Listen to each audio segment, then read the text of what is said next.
Efesios 2, comenzando la lectura con el versículo 1. Efesios 2, 1. Y Él, Cristo, os dio vida a vosotros cuando estabais muertos en vuestros delitos y pecados. Como el hijo pródigo, como dijo el padre, mi hijo estaba muerto y ha revivido. Estaba perdido y es hallado. Y Él nos ha dado vida a nosotros cuando estábamos muertos, separados de Dios, cortados de su comunión, viviendo en indiferencia e ignorancia, en los cuales anduvisteis en otro tiempo, siguiendo la corriente de este mundo, conforme al príncipe de la potestad del aire. ¿Quién es el príncipe de la potestad del aire?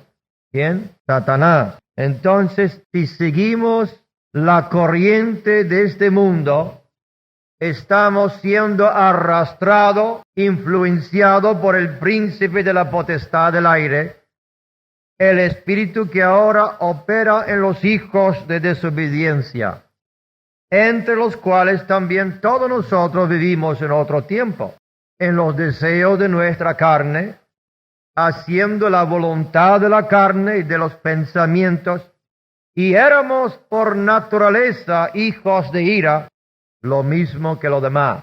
La gente dice, pues yo no he hecho nada mal, no he matado, yo soy un hombre normal. Pues sí, normal, hijo de desobediencia, haciendo la voluntad de la carne y de los pensamientos, y por naturaleza hijos de la ira de Dios, lo mismo que los demás. Pero Dios, que es misericordioso, en su gran misericordia, por su gran amor con que nos amó, aun estando nosotros muertos en pecado, nos dio vida juntamente con Cristo. Por gracia sois salvos, y juntamente con Él nos resucitó y asimismo nos hizo sentar en los lugares celestiales con Cristo Jesús, para mostrar en los siglos venideros las abundantes riquezas de su gracia en su bondad para con nosotros en Cristo Jesús, porque por gracia sois salvos por medio de la fe, y esto no de vosotros, pues es don de Dios, no por obras, para que nadie se gloríe. Hasta aquí la lectura de la palabra de Dios. Quiero hablar sobre la salvación o la gracia de Dios. La gente se preocupa mucho por todo menos la salvación. Nos preocupamos por el trabajo, nos preocupamos por nuestros dolores y enfermedades, por el estado del mundo y la economía. Nos preocupamos por los hijos, como debemos hacer. Nos preocupamos por la cocina y la casa y las demás cosas. Pero lo que menos nos preocupamos es la salvación del alma. Y es la cosa más importante, porque el Señor dijo, no gozáis que los demonios os están sujetos, sino gozáis que vuestros nombres están escritos en el libro de la vida. Y Jesús dijo que aprovechará al hombre si gana todo el mundo y pierda su alma. Y aquí San Pablo está hablando de la salvación, esa palabra en el griego que es tan inclusivo, que significa liberación, libertad, redención de la culpa, redención de la ira de Dios, redención del castigo de Dios, que significa también sanidad. Es una palabra inclusiva del Nuevo Testamento. Por gracia sois salvos, librados de la potestad de tinieblas, y ahora hecho partícipe de la gracia de Dios, como podemos leer en los Hechos de los Apóstoles, capítulo 26, cuando Dios llamó a San Pablo al ministerio, y él en su camino a Damasco vio la luz del cielo que lo hizo caer de su caballo. El Señor le dijo, de esa luz glorioso, el versículo 16 de Hechos 26, levántate y ponte sobre tus pies, porque para esto he aparecido a ti, para ponerte por ministro y testigo de las cosas que has visto y de aquellas en que me apareceré a ti, librándote de tu pueblo y de los gentiles a quienes ahora te envío. Nota lo que es la conversión. para que abra sus ojos, para que se conviertan de las tinieblas. Y las tinieblas no es solamente una falta de luz, las tinieblas es una potestad diabólica donde reina Satanás, el mundo de mentira, el mundo de engaño, el mundo de ignorancia, el mundo donde la gente no conoce la verdad del Señor, para que se conviertan de las tinieblas a la luz y de la potestad de Satanás a Dios, para que reciban por la fe que es en mí perdón de pecados y herencia entre los santificados. Gracias a Dios que podemos convertirnos, no a una religión más, no convertirnos de una religión a otra, sino convertirnos del poder del maligno al poder de Dios. Convertirnos de las tinieblas a la luz. Convertirnos de la potestad de Satanás a la gloriosa libertad de los hijos de Dios. Una conversión. Por gracia soy salvo. Por esta conversión se basa solamente en la gracia de Dios. La Biblia dice en Oseías 14:4, os amaré de pura gracia. La palabra gracia significa lo que nosotros no podemos merecer, lo que no podemos ganar, lo que no podemos recibir trabajando. Nunca estaremos dignos de la gracia de Dios. Os amaré de pura gracia. Si Dios esperase algo en nosotros, nunca nos iba a amar. Si esperase que nosotros llegásemos a cierto nivel espiritual o cultural, nunca íbamos a ser salvos. Pero por gracia soy salvo. Por gracia soy salvo. La Biblia dice que la ley vino por Moisés, sabiendo el bien y el mal, pero la gracia vino por nuestro Señor Jesucristo. Él lo ha traído. La gracia de Dios revelado en Cristo Jesús. La Biblia dice en Romanos 3:24, siendo justificado gratuitamente por su gracia.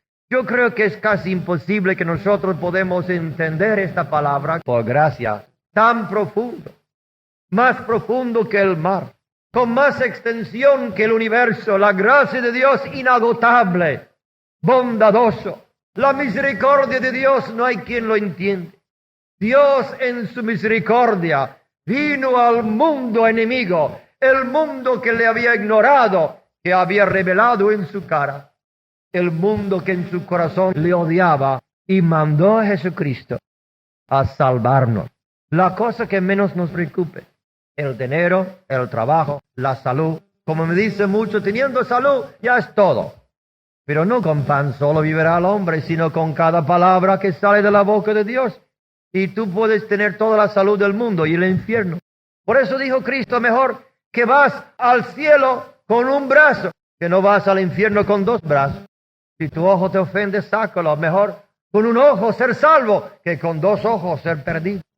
El Señor miró la salvación como la cosa más grande, pero nosotros miramos cosas insignificantes, cosas pequeños que no tienen importancia, nos deprimimos porque alguien no nos miró bien.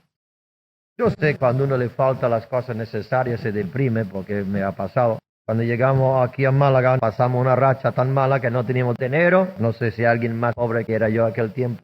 Y recuerdo las depresiones que a veces vienen, pero las cosas de poca importancia nos preocupan tanto y las cosas tan grandes no podemos apreciarlo. Por gracia soy salvo. Si tú estuvieras en la cárcel aquí con una condena de 20 años y alguien le dice por gracia el gobernador le ha dado el perdón completo, estaría contento, ¿verdad? Y la Biblia dice también que es mediante la fe. La divisa del cielo es la fe, mediante la fe. Y esto no de vosotros, pues es don de Dios. Ahora, la gracia de Dios no es algo, solamente un regalo y que luego nosotros vivimos como nos da la gana. Algunos piensan, pues tu religión es demasiado fácil, solamente creer en Cristo y ya hace lo que le da la gana. No es así. Dice la Biblia en Tito capítulo 2, porque la gracia de Dios se ha manifestado para salvación a todos los hombres, a todos. Esa gracia manifestado en Cristo Jesús, el Hijo de Dios, enseñándonos. La gracia de Dios nos enseña. Si alguien a mí me diera 20 millones, yo creo que iba a vivir un poco agradecido, ¿verdad? Y cuando Dios me da la salvación, este don que yo no puedo comprar ni merecer, me enseña cómo vivir. Porque ha sido por sus llagas que hemos recibido la curación, por su sangre hemos recibido el perdón, y vale mucho más que 20 millones lo que el Señor ha hecho por nosotros. Entonces la gracia nos enseña, ¿qué nos enseña la gracia? Renunciando a la impiedad y a los deseos mundanos, vivamos en este siglo sobria, justa y piadosamente. Hay personas que solamente quieren que Dios le dé algo y que salen como la mujer sirofenicia, dame sanidad para mi hija y seguir. Pero la gracia enseña cómo debemos portarnos y comportarnos. Nota, la Biblia dice, por gracia sois salvos. No solamente seremos salvos, sino somos salvos por su gracia. Hemos sido salvos cuando Cristo murió en la cruz. Somos salvos cuando lo recibimos y lo apropiamos. Y seremos salvos si sigamos fieles hasta el fin. Porque por gracia soy salvo por medio de la fe, que es la divisa del cielo. Y esto no de vosotros, pues es don de Dios. Y quiero hablar un poco de esta palabra, don de Dios. Don de Dios. Si es un don, ¿por qué no quieres recibirlo? Yo esperé, o Dios esperó a mí, no sé cómo quería decirlo, 17 años yo orando por el don del Espíritu Santo. Aunque decía don del Espíritu Santo, para mí tenía que ganarlo, tenía que merecerlo, tenía que purificar algunas cositas y quitarme esto. Y fui notando que con el paso de los años, en vez de acercarme a Dios, parecía que me alejaba de Él. Ya con 18, 20, 21 años, 22 años muy críticos, pues no estaba muy cerca del Señor, y con 22 años entré al servicio militar, y usted puede imaginar lo que hay ahí y la tentación para un marinero americano en Nueva York. Entonces salí del servicio militar y fui en una campaña donde el predicador estaba predicando de este texto y de Lucas 11. Y en esa noche, por primera vez, vi que era un don de Dios y que yo no lo merecía ni jamás lo iba a merecer. Y que lo más que me forzaba, porque yo ayuné 3 días, más o menos, no recuerdo si totalmente, pero recuerdo 3 días de ayuno, oración, encerrado en mi cuarto. Señor, dame el Espíritu Santo, Espíritu Santo. Pero es un don, ¿por qué te estás agitando así? Y esa noche la fe llegó por primera vez en mi corazón, que era un don, que es una dádiva, como podemos leer en Mateo 7. Y escuchando predicaciones por 17 años, para que vea lo poco que se me entró. Por eso tengo compasión de vosotros, porque yo era más torpe que nadie. Mateo 7, 11. Pues si vosotros, siendo malos, sabéis dar buenas dádivas a vuestros hijos, cuanto más vuestro Padre que está en los cielos dará buenas cosas a los que le pidan. ¿Cuánto más el Dios bueno, el Dios santo, el Dios justo, dará a sus hijos cosas buenas a los que le piden? Y en San Lucas tenemos el mismo texto, pero con algo un poco mayor, más amplificado. Lucas 11, versículo 13. Pues si vosotros, siendo malos, sabéis dar buenas dádivas, nota la palabra dádivas, a vuestros hijos, cuanto más vuestro Padre Celestial dará. En Mateo dijo buenas cosas, aquí dice el Espíritu Santo, a los que se lo pidan. Y este texto abrió mi mente, abrió mi conocimiento, abrió mi fe. En un segundo de tiempo pude captar lo que era el don de Dios. Entonces, Señor, no tengo que estar en ayunos. Sí, ayunamos después. No tengo que vivir una vida santa. Pues sí, la gracia te enseña cómo vivirlo. Y el Espíritu Santo te ayudará a vivirlo. Pero no tengo que dejar de fumar antes de recibir el bautismo. Es una pregunta muy buena, ¿verdad? ¿Estás dispuesto a dejarlo? ¿Quieres dejarlo? Entonces pide al Señor que te dé su Espíritu para que puedas dejarlo con más. Pero no pide que Dios haga lo que tú puedes hacer. Y Él nos ayudará cuando decimos, Señor, no puedo, pero quiero, ayúdame. Y Él entonces nos ayuda. Es un don de Dios. Todo el mundo quiere recibir dones. Pero ese don hay que comprarlo. Pero ¿cómo? Si es un don, ¿cómo lo voy a comprar? No acaba de decir que no podía merecerlo ni comprarlo, ahora me dice que tengo que comprarlo. La Biblia dice, venid el que tiene sed, comprad leche y vino sin dinero y sin precio. Comprar sin precio, sin dinero. Entonces, ¿cuánto me va a costar esa salvación de que tú hablas? ¿Cuánto cuesta? Te va a costar todo. Tu vida por la vida de Cristo. Porque Él nos quiere salvar y no puede salvar una parte de nosotros. Tiene que salvarnos todos, llevarnos en sus brazos. En la India, como yo le he dicho muchas veces, repito por los que no han escuchado esta historia, un misionero que ha hablado durante años a un viejo indio del Evangelio de Cristo. Y el indio siempre decía, esa religión tuya es demasiado fácil. Que Él murió por mí y que yo salvo así. No puede ser, yo tengo que sufrir, andar descalzo y llegar un día al río Ganges y ahí morir y que mis cenizas se han esparcido en el río. Y pasó años y no entraba el Evangelio de la salvación por la gracia. Como aquí tampoco, la gente cree, tengo que hacer algo, si no voy aquí, si no hago lo otro. Tú no puedes ganarlo, pero cuando Cristo te lo ha dado, entonces tienes que vivir rectamente. No por obras, pero somos hechura suya. Entonces llegó el momento cuando el viejo indio se iba ya de peregrinaje al río Ganges y trajo al misionero una cajita. Y cuando lo abrió debajo del sol, vio que estaba brillando ahí una perla inmensa de proporciones y de gran valor. La perla incomparable se llama esta historia. Y el viejo dice, tú has sido el único amigo para mí. He pasado muchas horas buenas aquí en tu casa. Y ahora que me marcho y no vuelvo jamás, yo no necesito esta perla. Es el único tesoro que me queda en el mundo, se lo doy. Y el misionero, mirándolo, supo enseguida que esa perla era de gran valor. Casi incalculable el valor de una perla tan grande y tan perfecta. Dijo, no puedo yo tomarlo así. Déjeme que te doy algo. Dice, no, nada, se lo regalo. Pero algo por tu viaje, por tu camino. Y sacó los billetes, los dólares. Puede ser que era inglés, la libra, no sé si era inglés o americano. Sacó los billetes y dice, no me ofendes, dice, porque te voy a decir la historia. Mi hijo era buscador de perlas.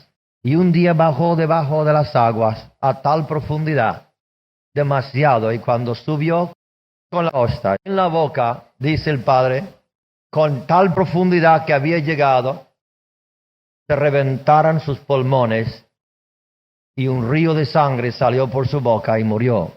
Y en esta ostra estaba la perla.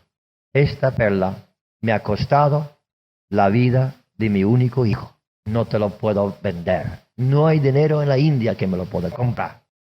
Por el valor que le significaba a él. Y el misionero con las lágrimas en su mejilla ya pudo explicarle el amor de Dios. De tal manera amó Dios al mundo que ha dado a su Hijo. El don de Dios. El don incomparable. ¿Y cómo podemos nosotros darle alguna miseria? Sino el amor de Dios demanda el amor nuestro. La entrega de Cristo demanda la entrega nuestra. La gracia de Dios nos enseña cómo debemos vivir. Pero hermanos, este don es mediante la fe. Lo que Dios pide de ti, que confías en Él y que confías en su palabra. Y por la gracia recibimos la salvación, por la gracia recibimos el don del Espíritu Santo, como hemos leído, por la gracia recibimos la sanidad de nuestros cuerpos. Recuerda la mujer sirofenicia que vino a Cristo, pidiendo por su hija que estaba gravemente atormentado por los demonios, y el Señor no contestó. Y por fin ella insistiendo, dijo el Señor, no me es lícito dar el pan de los hijos a los perros. Palabras muy duras. Pero en este texto veamos claramente que la sanidad, la liberación de demonios es el pan de los hijos. Y cuanto más nuestro Padre Celestial dará el pan a sus hijos que lo necesitan. por gracia, gratuitamente, sin trabajar, sin merecerlo, sin ganarlo. Porque Dios es clemente y misericordioso, y Él es el sanador, y Él es el bautizador, y Él es el salvador. Y no hay cosa más importante en esta vida, sino que tú seas salvo. Podemos leer el sermón de San Pedro, si no me crees a mí. Tiene que creer a San Pedro, ¿verdad? Hechos capítulo 2 nos pone otro requisito, si acaso la fe no es suficiente. Dice en Hechos 2:38, Pedro les dijo, arrepentíos y bautícese cada uno de vosotros en el nombre de Jesucristo para perdón de los pecados y recibiréis el don del Espíritu Santo. Cuando uno cree, se arrepienta. Cuando se arrepienta es porque ha creído. Cuando no se ha arrepentido, no ha creído. Vino una persona ayer, una persona profesional, médico, pidiendo que se limpiara su casa de los demonios. ¿Qué requisitos? Me preguntó. Digo, entregar tu corazón a Cristo Jesús. Yo no cobro, no hay dinero que me paga por echar demonios, en el mundo entero no hay dinero. Entrégate tu corazón a Cristo y Dios limpiará tu casa. Arrepentíos, porque estaba metido muy profundamente en el ocultismo. Arrepentíos y recibid el don de Dios. La gente quiere el don de Dios, quiere la sanidad, quiere la liberación, quiere el bautismo, quieren todo, pero no se quiere arrepentir. Renunciando a la impiedad. Arrepentíos, dijo Pedro. Y si vamos a echar lágrimas, mejor que comenzamos ahora, las lágrimas de arrepentimiento. Señor, perdóname profundamente de todo lo que yo te he hecho a ti.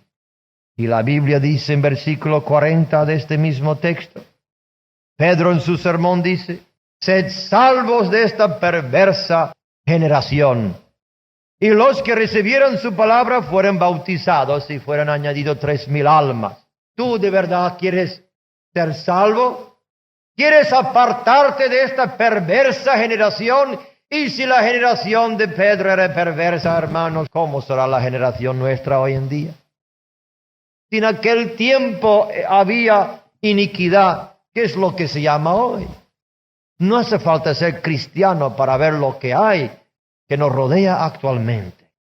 Sed salvo del pecado, de las tinieblas y de esta generación perversa. Y termino con unas palabras en Hebreos capítulo 4. Hebreos 4:14. Por tanto, teniendo un gran sumo sacerdote. ¿Quién es nuestro sumo sacerdote? Jesús, que traspasó los cielos. Jesús, el Hijo de Dios. Retengamos nuestra profesión, porque no tenemos un sumo sacerdote que no pueda compadecerse de nuestras debilidades, sino uno que fue tentado en todo, según nuestra semejanza, pero sin pecado. Y aquí versículos 16 es lo que Dios nos manda. Acerquémonos, pues, confiadamente, ¿dónde? Al trono de la gracia, para alcanzar lo que merecemos. Así dice, para alcanzar, ¿qué? Misericordia. Y hallar gracia para el oportuno socorro. El que da socorro es el Señor. Hallar gracia, ¿dónde? Al trono de la gracia. Y por eso dice la Biblia, teniendo nosotros un gran sumo sacerdote que derramó su sangre por nosotros y que resucitó para probar que era Dios y está sentado a la diestra de Dios Padre, acerquémonos confiadamente a este trono, aunque tú no lo ves con los ojos naturales. Acércate en el nombre de Cristo al Dios Padre para recibir lo que no podemos merecer. Y es la misericordia de Dios, la gracia de Dios y el socorro que Dios nos tiene preparado. ¿Y cuál es la divisa que te va a costar? Tu fe, tu arrepentimiento.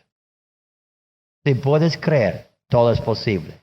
No te he dicho que si creyeres, verás la gloria de Dios. Eso es lo que Dios quiere que nosotros hacemos, de acercarnos.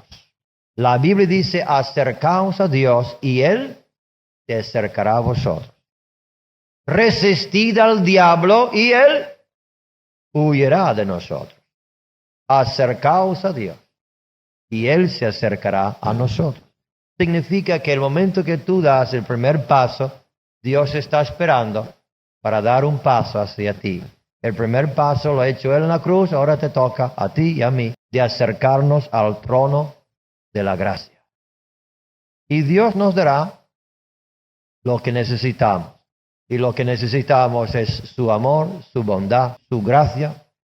Y Él ha dicho, si vosotros siendo malos sabéis dar buenas dádivas a vuestros hijos, ¿cuánto más tu Padre Celestial dará el Espíritu Santo a los que se lo pidan? Vamos a hacerlo. ¿Qué le parece? Vamos a hacerlo. En el nombre de Cristo. ¿Tú tienes algo de fe? Añade lo tuyo para que podamos decir, aquí Señor, traigo mi poco de fe. Dame tu don. Dame lo que no merezco, lo que jamás puedo merecer ni comprar. Pero Señor, tú me lo has prometido y ahora vengo a ti, al trono de la gracia. Somos salvos por la gracia mediante la fe, y esto no de vosotros, es don de Dios, no por obras, para que nadie se gloríe.